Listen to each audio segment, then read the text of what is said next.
বাংলাদেশে রবীন্দ্রনাথ ঠাকুরের পৈতৃক ভিটেও রেহাই পেল না মৌলবাদীদের তাণ্ডব থেকে। ব্যাপকভাবে ভাঙচুর হয়েছে রবীন্দ্র জাদুঘরে। গেট ভেঙে যেভাবে উন্মত্ত হামলা নামিয়ে আনা হয়েছে, সেখানে যেন বাড়িটাই ভেঙে গুড়িয়ে দিতে চায় দুষ্কৃতীরা। অবাধে হামলা হাঙ্গামা ভাঙচুর চালাতে দিয়ে রবীন্দ্রনাথ ঠাকুরের এই বাড়িতে এখন সাধারণ মানুষের প্রবেশে আপাতত নিষেধাজ্ঞা জারি করেছে বাংলাদেশ প্রশাসন। গত রবিবার পার্কিংয়ের সমস্যা নিয়ে এক পর্যটক পরিবারের সঙ্গে মিউজিয়ামের এক কর্মীর ঝামেলা হয়। প্রতিবাদে দুদিন পর বিক্ষোভ সমাবেশ মিছিলের ডাক। সেই মিছিল গিয়ে আছড়ে পড়ে রবীন্দ্রনাথ ঠাকুরের পৈতৃক বাড়িতে। 1969 সাল থেকে এই বাড়িটি বাংলাদেশ সরকারের হাতে। সেখানকার কোনো কর্মীর খারাপ আচরণের দায় বা দায়িত্ব বাংলাদেশ সরকারের। তাহলে হামলা কেন রবীন্দ্রনাথের পৈতৃক বাড়িতে? কেন এভাবে ভাঙচুর? জীবনের বেশ কয়েকটা বছর এখানে কাটিয়েছিলেন কবিগুরু। তাকেও ন্যূনতম সম্মান দিল না ওরা। দিল না কারণ বাংলাদেশ এখন মৌলবাদীদের হাতে। ছাত্র আন্দোলনের নামে হাসিনা বিরোধী যে আন্দোলন দেখেছিল বাংলাদেশ, সেখানেই স্পষ্ট হয়েছিল আন্দোলনের নিয়ন্ত্রণ ধর্মান্ধ মৌলবাদী জামাতের হাতে। হাসিনাকে দেশ ছাড়তে বাধ্য করার পর মোহাম্মদ ইউনূসকে প্রধান করে অন্তর্বর্তী সরকার গঠন।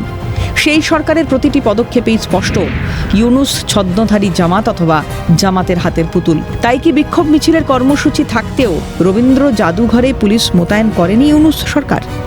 ইউনূসরা কি চেয়েছিলেন এভাবেই হামলা হোক রবীন্দ্রনাথের পৈতৃক ভিটেতে? একই চেহারার কালো ছায়া কি দেখা যাচ্ছে এপার বাংলাতেও? মুর্শিদাবাদে মোথাবাড়িতে অভিযোগ, ধর্মান্ধ মৌলবাদীদের যেন তাণ্ডব ছাড়পত্র দিয়ে রেখেছিল পুলিশ। বুধবার মহেশতলাতে পুলিশের ওপর হামলা করা, পুলিশের গাড়িতে আগুন দেওয়া, সাধারণের সম্পত্তি নষ্ট করা, একদল ধর্মান্ধ মৌলবাদী দুর্বৃত্তদের দিকে সাদা রুমাল দেখিয়ে কিভাবে শান্তির বার্তা দেয় পুলিশ। যেখানে পুলিশকে পিটিয়ে ভিড়কে সরাতে হতো, সেখানে পুলিশরা সাদা রুমাল দেখাচ্ছে। এই সমস্ত ধর্মীয় উন্মাদ যারা, তাদের এইভাবে ঠিক হয়? এই যে মৌলবাদ যে কি ভয়ঙ্কর জায়গায় যেতে পারে, তার অন্যতম প্রমাণ হচ্ছে এই বাংলাদেশে রবীন্দ্রনাথ ঠাকুরের বাড়িকে ভ্যান্ডালাইজ করা হয়েছে সেটা। এবং এই যে রবীন্দ্রনাথ ঠাকুরের বাড়ি এইভাবে ভ্যান্ডালাইজ করা হয়েছে, আগামী দিনে পশ্চিমবঙ্গ এই উগ্র ইসলামিক মৌলবাদের দিকে দৌড়চ্ছে। ওপারের জামাত আছে এপারেও।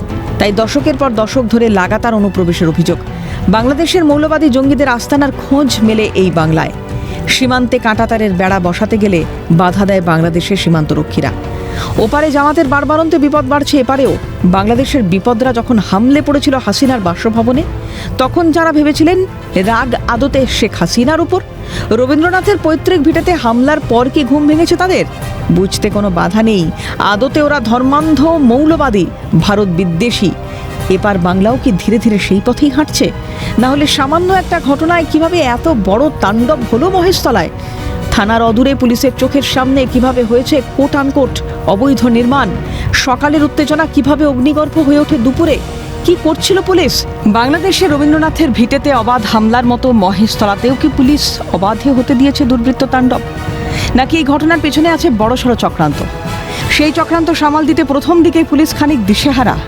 নৃশংস নির্মম নারকীয় হামলা খুনের সময় মোথাবাড়ি শামশেরগঞ্জেও খুঁজে পাওয়া যায়নি পুলিশকে। মোথাবাড়ি শামশেরগঞ্জের পর কলকাতার উপকণ্ঠে মহেশতলা কি দিচ্ছে অশনি সংকেতের বার্তা? ক্যালকাটা নিউজ।